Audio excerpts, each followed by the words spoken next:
Hello dear students, welcome to all of you. You are learning the third lesson, that is circle.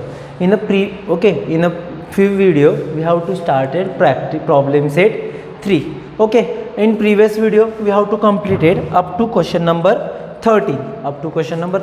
Now today we take next question, that is example number 14 or question number 14. Let's see in the figure. Okay, O is the center of the circle. Chord PQ congruent chord RS. Okay, so we have to give by using same symbol. Next one, angle POR is equal to 70 degree. Okay, measure arc RS is equal to 80 degree. Okay, and find measure arc PR. Okay, measure arc PR is equal to question mark. Measure arc QS, okay, is also question mark, and measure arc QR. yes, ते मी लिहित नाही ते. Okay, कारण की आपल्याला थोडंसं दाखवायला problem येईल. सो ॲटलिस्ट 2 क्वेश्चन मार्कची व्हॅल्यू मिळाली की ऑटोमॅटिक तो QRS मिळून जातो. ओके, ठीक आहे. सो पहिला जाऊ, आपल्याला कोणता आर्क फाइंड आउट करायचा बघा, मेजर आर्क PR हा अँगल फाइंड आउट करायचा. ओके, सो सोल्युशनमध्ये घेऊ किंवा इथून सुरुवात करू. ओके, ॲन्सरमध्ये आता अँगल POR हा जर बघितला असेल तर central angle. Okay, angle POR is a central angle. Okay, आणि त्याचा करस्पॉन्डिंग आर्क कोणता आहे, PR. सो आपल्याला माहिती आहे रूल, सेंट्रल अँगल आणि त्याचं करस्पॉन्डिंग आर्कचे मेजरमेंट इक्वल असणार आहे. म्हणजेच therefore major arc PR is equal to major angle POR. Okay, so therefore major arc, इथं डेफिनेशन ऑफ आर्क म्हणलं तरी चालेल, definition of and arc. Okay, so major arc PR as it is राहील is equal to major angle POR दिला इथं फिगरमध्ये दिसतो 70 degree. Okay, so first one answer मिळालं, अँगल इथं किती मिळालं बघा आपल्याला, हे 70 degree. Okay, first one answer मिळालं. सेकंड बघू, नेक्स्ट काय आपल्याला फाइंड आउट करायचं, मेजर आर्क QS हा. ओके, आता त्याच्यासाठी आपल्याला हा PQ माहीत पाहिजे. आता जर तुम्ही बघितलं असेल कॉर्ड PQ आणि कॉर्ड RS कॉन्ग्रंट आहे, मग आपल्याला एक रूल झालेला किंवा थेरम झालेला म्हणला तरी चालेल, if chords are congruent then its corresponding arcs are also congruent. म्हणजे थोडक्यात जर कॉर्ड PQ आणि कॉर्ड RS कॉन्ग्रंट असेल तर हा आर्क PQ आणि आर्क RS पण काय येणार आहे, कॉन्ग्रंट येणार. सो आपल्याला ते लिहावं लागेल पहिला. So let's see. सो इथं काय लिहिता येईल आपल्याला, chord PQ congruent chord RS. Okay, हे तुम्हाला गिवन दिले. So therefore its corresponding arcs are also congruent, therefore arc PQ congruent arc RS. Okay, पुढे रिझन इम्पॉर्टंट आहे. Okay, corresponding arcs of congruent chords, इतकं मोठं लिहावं लागेल, करस्पॉन्डिंग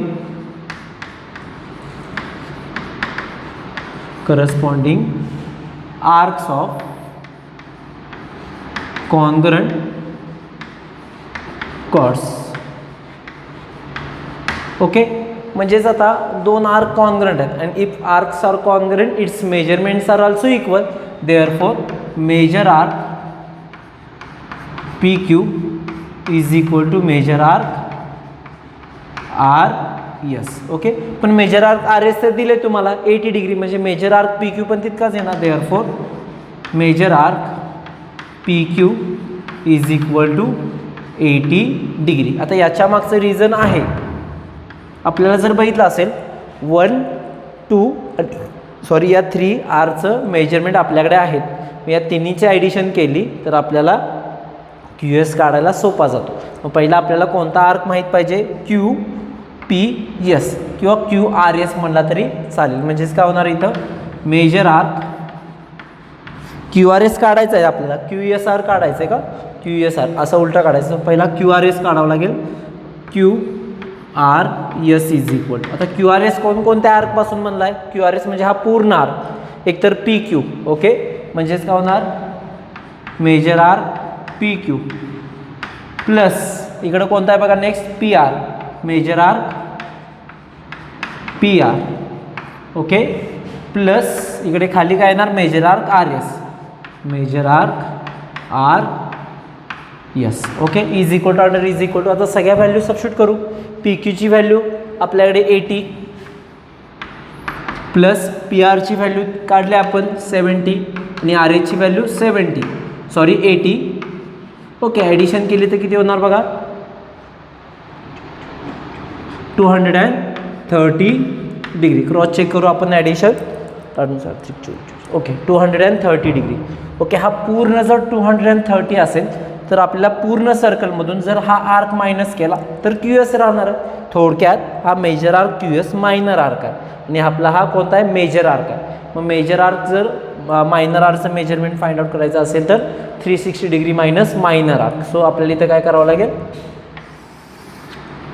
सो मेजर आर्क कोणता काढायचा आपल्याला Q S is equal to 360 degree minus major arc Q R S, Q R S, okay, measure arc Q R S. यामध्ये value substitute केल्या तर आपल्याला ॲन्सर मिळून जाईल. ओके, यामध्ये that is equal to 360 degree minus major arc Q R S किती आहे 230 degree. Okay, that is equal to किती होणार बघा simple one 130 degree. So major arc Q R S sorry Q S is equal to 130 degree. Okay, म्हणजे next question मार्कचा answer मिळालं that is equal to 130 degree. त्यामुळे आपल्याला P Q काढला, P Q नसता तर आपल्याला बाकीचा आन्सर काढता येत नव्हतं. आता नेक्स्ट काढू, आपल्याला काय फाइंड आउट करायचं, नेक्स्ट आर कोणता आहे Q S R, Q S R simple आहे. क्यू एस आर म्हणजे दोन आर्कचे ॲडिशन, क्यू एस आणि आर एस आपल्याकडे आहे. सो काय होणार बघा measure arc Q S R is equal to measure arc Q S plus खाली लिहितो कारण की कदाचित दिसणार नाही तुम्हाला measure arc R S. Q S किती आता जस्ट काढला 130 डिग्री प्लस आर एस आहे आपल्याकडे 80 डिग्री. सो किती होणार finally 210 degree. Okay, so fourth वनचं पण आन्सर मिळालं. म्हणजे हे आपल्याला या क्वेश्चनमधलं फर्स्टचं आन्सर होतं. त्यानंतर आपण जो काही ही प्रोसिजर केली ती सेकंडसाठी होती. ओके, आणि ही नंतरच्या यानंतरची जी काय होती ती ही थर्डसाठी होती. ओके, लिहून घ्या किंवा मतलब एकदा स्क्रीनशॉट घेतला तरी चालेल, ते नंतर लिहू शकता तुम्ही. ठीक आहे, नेक्स्ट एक्झाम्पल बघू आपल्याला. तो पण मी फक्त फिगर रफ करतो.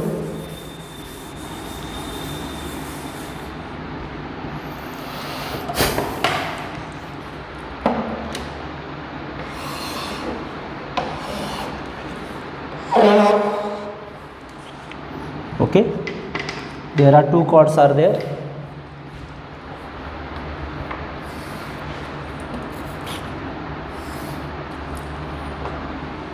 YZ, W, X and T.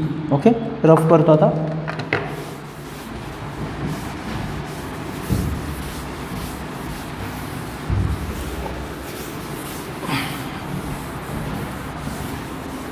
Let's see question एकदा रीड केल्यानंतर समजेल. In the figure measure arc W Y is equal to 44 degree. Measure arc W Y, okay, W Y म्हणजे हा 44 डिग्री. नेक्स्ट वन जाऊ measure arc Z X, okay, म्हणजे हा 68 degree. Okay, so first one काय find out करायचं आहे measure arc Z, measure angle Z T X, Z T x. Okay, so आपल्याला first one आपल्याला हे आन्सर फाइंड आउट करायचं आहे. नेक्स्ट वन नेक्स्ट क्वेश्चन नंतर बघू. ओके, कारण की तो थोडासा वेगळा आहे. यामध्ये जर बघितला असेल तर हे जो काय अँगल काढला आहे आपण झेड टी एक्सने त्याच्या अपोजिट अँगल आणि त्याने झेड एक्स आणि डब्ल्यू वाय आपल्याला इंटरसेक्ट केला. आणि आपल्याला एक रूल होता त्याचा ॲक्च्युली नेमच नाही, त्या थेरमला नाव नाही, प्रॉपर्टी होती किंवा सॉल्व एक्झाम्पलमध्ये होतं, जे हे दोन कॉर्ड्स एकत्र इंटरसेक्ट होतात त्यावेळी तो जो अँगल तयार होतो याचं मेजरमेंट हाफ ऑफ या दोन्हीची ॲडिशन होते. म्हणजे आपण डायरेक्ट आन्सरमध्ये लिहायचं आहे. हिअर फक्त लिहावं लागेल आपल्याला कॉर्ड कोणकोणते आहेत बघा. कॉर्ड WX इकडे आहे जागा आपल्याकडे. Chord WX and chord YZ intersect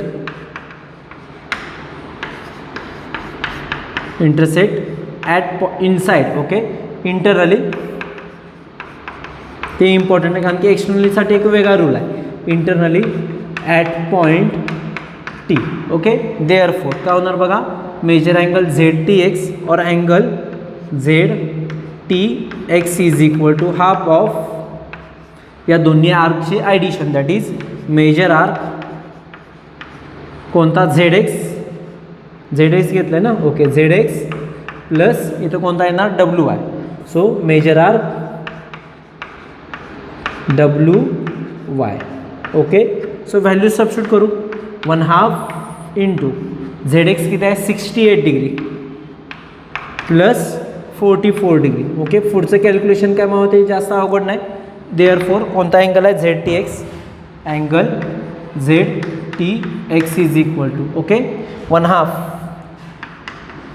multiply by addition किती होणार बघा. 4 + 8 12 carry 1 6 + 4 10 10 10 and 11 that is 112. Division करावं लागेल. 5 2 5 = 10 1 2 6 म्हणजेच अँगल ZTX किती आला 56 डिग्री. हे तुमचं फर्स्ट आन्सर. आता सेकंड वन. ओके, आता याची आपल्याला गरज नाही सो मी हे रफ करतो बघा. 68 आणि 44 आणि हे अँगल. ओके, बघू आता नेक्स्ट सेकंडसाठी. WT is equal to 4.8. WT 4.8. TX is equal to 8. Okay, त्यानंतर YT इज इक्वल टू 6.4 आणि त्यानंतर last one TZ is equal to. Okay, आपल्याला काय फाइंड आउट करायचं आहे TZ. आता याच्यासाठी सेपरेटली थेरम आहेच आपल्याकडे. When two chords are intersect internally we use internal division of chord. Okay, therefore आपण डायरेक्ट लिहू कारण की आता ऑलरेडी इथे लिहिले आपण ते इंटरनली इंटरसेक्ट होतात. Therefore by internal division of chords. Okay, theorem. Okay, by internal division of chord theorem काय होणार सांगा. ज्यावेळी दोन कॉर्ड्स इंटरसेक्ट होतात इंटरनली त्यावेळी प्रॉडक्ट येतो बघा. या दोन्हीचा प्रॉडक्ट आणि इकडच्या दोन्हीचा प्रॉडक्ट सेम येतो. म्हणजेच काय होणार बघा YT multiply by TZ. Okay, त्यांनी TZ घेतलं आहे ना.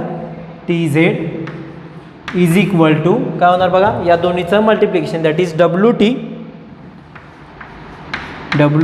Multiply by TX. ओके, आता फक्त राहिलं काम काय, व्हॅल्यू सबस्टिट्यूट करायच्या. YT ची value 6.4 multiply by TZ. WT ची value 4.8 multiply by 8. Okay, so 6.4 डिव्हिजनमध्ये जाणार that is TZ is equal to 4.8 मुद्दाम डिव्हिजन करत आहे मल्टिप्लिकेशन आणि that is 6.4.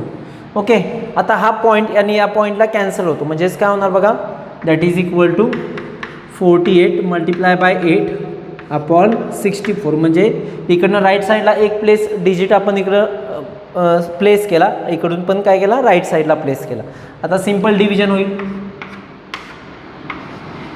Okay, and that is 6. Therefore TZ is equal to 6. Okay, unit दिलेलं नाही centimetre वगैरे काय नाही. So 8 TZ is equal to 6 unit. Okay, clear आहे. आता नेक्स्ट क्वेश्चन, सेम क्वेश्चन आहे, सेम रूल यूज करायचं आहे त्यामुळे आपण मी हे रफ करणार नाही. पुढचं काम आपण बघू. आपण काय दिले बघा, आता या फक्त व्हॅल्यू चेंज झालेत. या व्हॅल्यू आपल्याला इथल्या चेंज करायचे. Let's see. WX is equal to 25. WX म्हणजे हे पूर्ण दिले बघा. आपल्याला यातलं एक सॉल्व एक्झाम्पलमध्ये झाले बघा आणि प्रॅक्टिस सेटमध्ये पण या टाईपचं एक्झाम्पल झाले. ओके, त्यानंतर YT is equal to okay YT is equal to 8 YZ is equal to 26, YZ is equal to 26. So आपल्याला काय फाइंड आउट करायचं आहे, WT.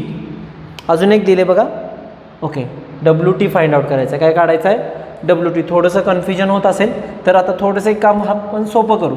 आपल्याला फॉर्म्युल्यामध्ये काय काय लागणार, सेम फॉर्म्युला यूज करायचा आहे. YT आपल्याकडे आहे TZ नाही, सो पहिला TZ काढावं लागेल, याची हेल्प घेऊन. ओके, सो ॲन्सरमध्ये हा असं कंटिन्यू. थर्ड वन इथं मी फक्त थोडंसं चेंज करणार आहे. हे तुमचं येणार आहे थर्ड वनसाठी आपल्याला TZ पहिला काढावं लागेल. त्याचप्रमाणे WT साठी X मानावं लागेल आणि TX किती होणार आहे, 25 - X. हे सगळं फक्त इथे लिहून घ्यावं लागेल. ओके, सो लिहून घेऊया आपण. सो पहिला आपण काय करू, WTला X मानू. ओके, लेट आपल्याला जे काढायचं आहे ते, कारण की सॉल्व एक्झाम्पलमध्ये यात झालं आणि मी एक्सप्लेन पण केले. Okay, WT is equal to X. Okay, WT X असेल. ओके, आता हे रब करतो मी. हे जर X असेल, हे किती होणार आहे, 25 - X. देअरफॉर इथं पुढंच घेऊ, TX is equal to 25 - X. 25 - X. Okay, आता YT आपल्याकडे 8 आहे, TZ काढायचं आहे. So TZ is equal to YZ minus YT. YZ minus YT that is equal to किती होतं बघा, that is YZ 26 minus YT किती आहे, 8. 18. ओके, TZ किती आलं, 18. ओके, इथनं पुढचं काम काय होईल बघा, या फॉर्म्युल्यामध्ये आपल्याला व्हॅल्यू सबस्टिट्यूट करायच्या. ओके, सो YTची व्हॅल्यू 8 मल्टिप्लाय बाय TZची व्हॅल्यू 18, WTची value X and last one TXची व्हॅल्यू 25 - X. कदाचित आठवलं असेल बघा एक्झाम्पल आपण काय केलेलं ते, सॉल्व एक्झाम्पल प्लस प्रॅक्टिस सेटमध्ये पण घेतलेलं. बाकीचं मल्टिप्लिकेशन करू, that is equal to 25x minus x². Okay, आता हे क्वाड्रॅटिक इक्वेशनमध्ये कन्वर्ट करावं लागेल. सो आपल्याला या सगळ्या व्हॅल्यू इकडे घ्यावं लागेल. That is x² minus 25x plus 144 is equal to 0. Okay, minus x² इकडे आल्यामुळे प्लस x² प्लस 25x इकडे आलं, त्यामुळे प्लस 25x आणि 144. ओके, आता आपल्याला काय करायचं आहे, 144चे फॅक्टर पाडावे लागतील आणि असे की ज्यांची 25 आली पाहिजे. मायनस आहे ना, दोन्ही फॅक्टर मायनस आहे ना, सो 144चे फॅक्टर असे पाडावे लागतील. सो काय येतील बघा, फॅक्टर पहिला इथं वरच्याची हेल्प घेऊ. ओके, पहिला फॅक्टर 8 × 18च आहे, कारण की 18 × 18 144 झाला आहे. ओके, पुन्हा 8चे फॅक्टर काय पडतील बघा, 4 2 9 2. आता यामध्ये मदतीनं काय होतं का बघा, 36 - 4 नाही येत. सो अजून काय होतील बघा फॅक्टर्स,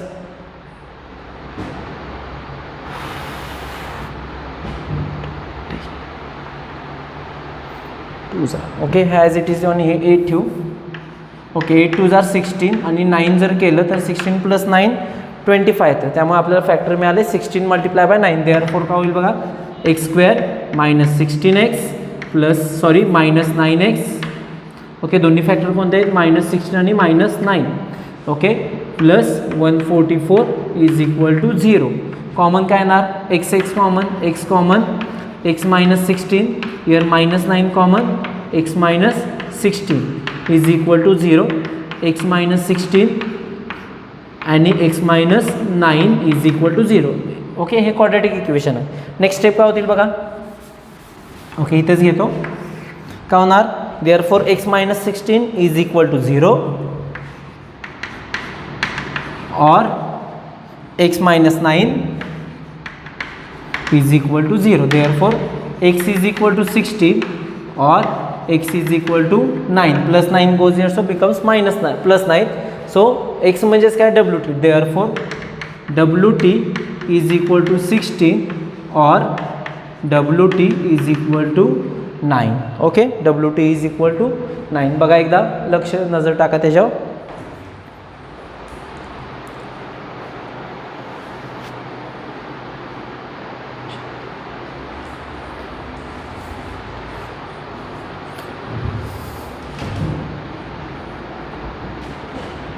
नेक्स्ट एक्झाम्पल होईल का?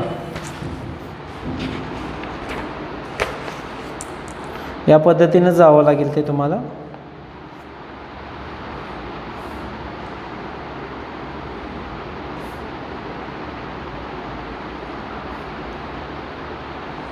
चला घेऊ एक नेक्स्ट एक्झाम्पल. 15th होतं, नंबर चेंज करायचा राहिलं इथं. हे आपलं 15th एक्झाम्पल होतं. नेक्स्ट एक्झाम्पल बघू.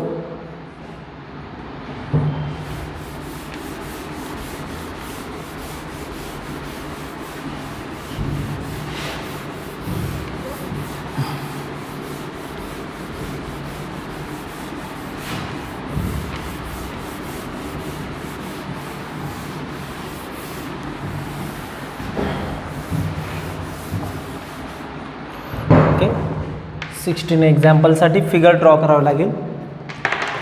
सर्कल,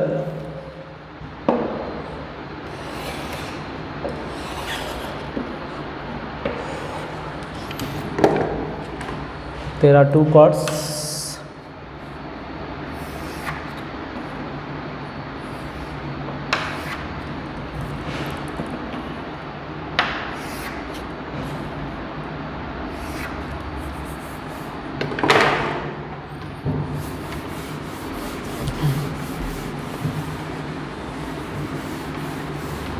बघू आपण. Let's see. C, B, A, D and E. Okay, first one यामध्ये बघायचं आपल्याला. Measure arc C E is equal to 54 degree. Okay, and measure arc B D is equal to 23 degree and find measure arc this one. Okay, आता जसं मगाशी बघा, मगाच्या एक्झाम्पलमध्ये there R to chords are intersect internally, आणि आता इथं जर बघितलं असेल कॉर्ड सी बी आणि cord E D at a point externally intersect होतात. मग त्यासाठी एक रूल वेगळा होता. तिचं मगाशी जसं आपण ॲडिशन केली तर सबट्रॅक्शन करायचं. सो काय होणार बघा, कॉर्ड लिहिण्याची प्रोसिजर तीच राहील, आपण जे मगाशी एक्झाम्पल केलं तेच. ओके, सो काय होईल बघा, फर्स्टसाठी chord C B and chord E D intersect externally because they are in previous example they are internally, now externally at point A. मगाचा रूल मध्ये ॲडिशन होता, तर इथं सबट्रॅक्शन येणार, म्हणजे angle C A. Okay, major angle C A E और angle C A E is equal to 1/2 in bracket minus पण यातला मोठा arc C, major arc C minus major arc B D. Okay, so काय होणार बघा, 1/2 multiply by 54 minus 23. Okay, that is equal to 1/2 multiply by, subtraction केल्यानंतर काय होईल बघा, 54 minus 23 that is 4 minus 3 1 and 5 minus 2 3. Okay, 31, that is in point answer come, just check only, that is 54 and 23. Okay, so 15.5. okay, that is angle CAE is equal to 15.5. okay, next example मध्ये काय केले बघा, second one साठी AB is equal to 4.2. AB is equal to 4.2. Okay, आता याची गरज नाही आपल्याला. BC is equal to 5.4. then AE is equal to this one full one 12.0. फुल आहे म्हणून ते खाली घेतलं बघा, आणि आपल्याला AD फाइंड आउट करायचं आहे. काय काढायचं आहे, AD. आता ADला आपण काय करणार, पहिला या दोन कॉर्ड्स इंटरसेक्ट एक्सटर्नली, त्यामुळे आपल्याला कोणता यूज करावा लागेल, जसा मागाच्या एक्झाम्पलमध्ये आपण internal division of chord use केला, तर आपल्याला इथं external division of chord use करायचं आहे. Therefore by theorem of external division of chord. Okay, यामध्ये काय होतं, पहिला full parts multiply by outside part, आठवत असेल तर बघा, इज इक्वल टू पुन्हा full part multiply by outside. Full part म्हणजेच AC multiply by outside part AB is equal to again full part that is AE multiply by A D. Okay, पुन्हा value substitute करू. आता ए सीची value तर direct दिली नाही. ए C म्हणजेच काय, ए बी आणि बी सीचे ॲडिशन. मग एक स्टेप वाढवावं लागेल किंवा आधी काढून घेतलं तरी चालतं. A B plus B C, okay, multiply by A बीची व्हॅल्यू सबस्टिट्यूट करा तोपर्यंत 4.2 इज इक्वल टू ए ईची व्हॅल्यू दिली 12 मल्टिप्लाय बाय ए डीची व्हॅल्यू आपल्याला काढायची आहे, that is A D. Okay, A B plus B C that is 4.2 plus 5.4 multiply by 4.2 divided by 12 मल्टिप्लिकेशनमध्ये आला, that is equal to A D. Addition केल्यावर किती होणार बघा, 5 × 5 + 4 6.9.6 multiply by 4.2 upon 12 is equal to A D. Okay, direct division होतं 0.8 किंवा 12 8 जार 96 point असल्यामुळे. So पहिला 8 मल्टिप्लाय करू. 8 2 जार 16 कॅरी 1, 8 4 जार 32, 32 + 1 33 आणि 0.2 असल्यामुळे 3.36. Okay, that is equal to your A D. A D किती आलं बघा, 3.36. ओके, लेट सी नेक्स्ट जो काय ए बी. आता नेक्स्टमध्ये काय दिले, A B is equal to 3.6. त्यानंतर ए सी 9. ओके, पूर्ण दिलं आहे. ए सी किती दिलं आहे बघा 9. A D is equal to 5.4 आणि काय काढायचा, ए. सेम वन आहे, काय चेंज करायचं नाही. सेम क्वेश्चन नंबर 3 या व्हॅल्यू इथं तुम्हाला सबस्टिट्यूट करायचं आणि हे एक्झाम्पल आपल्याला सॉल्व करायचं. ओके, सो हे एक्झाम्पलचा जो थर्ड क्वेश्चन आहे यातला तो तुम्हाला होमवर्कला राहील. सेम आहे, काही नाही चेंज करणार, फक्त रेग्युलर कंटिन्यू नंबर 3 पुन्हा by the external division of chord A C multiply by A B is equal to A E multiply by A D. Value substitute करा डायरेक्ट ह्याच्यामधल्या, तुम्हाला ॲन्सर मिळून जाईल. So today we learn up to question number 13, question number 14, 15 and 16. Okay, in next video we learn next point, that is up to from started question number 17. To today we stop here. Thank you so much.